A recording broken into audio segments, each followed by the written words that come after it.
Hi. I'm Ruth. I'm Tara. I'm Sarah. And we're going to talk to you today about some exciting plans we have for our next women's retreat. Yay. Ruth, at our last women's retreat, I knew that you had a lifetime of working with women and specifically an emphasis on doing women's retreats. But I didn't really understand that so many issues that have occurred since the time that you started back in graduate school to now, some of them are similar, some are really different. Yes, I think that there are different things that come up in different generations, but there's also a lot of commonality with women over the ages. And I think a big part of it that's really important is regardless of who you are or how old you are, you're probably always going to be dealing with issues about how do I bring my best self forward and speak up and declare myself and say what's important to me and live my life in a differentiated, directed way instead of just kind of going through and having things happen to you. That sounds like every woman could use a little bit of that. Yes, yeah. And that's what we do find. We have women from different generations and different backgrounds and different careers and different financial statuses. And that's what really makes it such an exciting program, because these people are from all over the world sometimes. They're from all kinds of different aspects of life, but yet they find a commonality and a sense of respect and shared experience with each other when they come to the women's retreat. It sounds fun.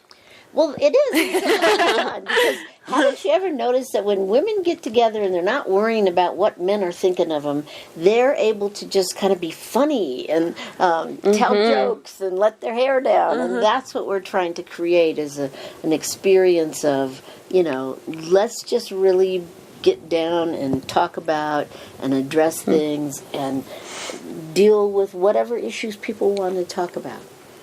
Well, it's really obvious that you love working with women, and I like men too. Yeah, me too. They're pretty good. They're good. But in the last women's retreat, I noticed there were so many different age groups, different walks of life, and I was wondering, would you say that there's anybody, can everybody participate in this women's retreat? Sure, that's how we try to set it up, that everyone can participate and that we don't have preconceived notions about how you should behave. We just want people to relax, be open, take a risk. I mean, that's the important part of the women's retreat, is even though I'm saying it's a comfortable ambiance and an accepting ambiance, there can still be a need for a woman to take a stretch and go outside her comfort zone and bring up a topic that's of interest to her or that she's struggling with. And that's what the women's retreat allows people to do. And those topics, for the most part, what would you say is the biggest topic? Sex is probably the biggest topic, and that's good because that's one of my favorite topics. I think it's most women's favorate topic. I agree. And it's also one that... Besides food. Oh, yeah, right. And clothes. Okay, never mind.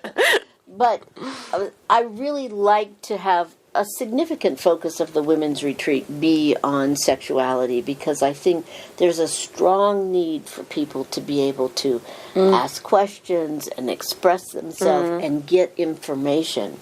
It's still often kind of surprising to me that really well-educated, mature women sometimes have questions about some of the basics of sex. And if you haven't asked the question in the first 40 years of your life, you feel kind of embarrassed asking it now. And so you just kind of go on not really getting advice or information. And this workshop really allows people to, take it at their own pace. I mean, there's not a lot of pressure on you, but there is an openness and a invitation to step outside your comfort zone and really let yourself ask questions and say what's on your mind. That sounds like a beautiful challenge. It is. And I guess it's never too late, right? It's never too late. And I remember at our last workshop, I think most of the women were married or coupled, but we had some single women, and we also had some lesbian women, and we invite people of all sexual orientations to come and really like that complexity and that variation. Yeah. So sounds great. I can't wait for our next one. I know. yeah. And if you'd like to find out more about the next workshop near you, you can email mfhc@passionatemarriage.com to find out more information. We hope to see you there. Bye. Bye.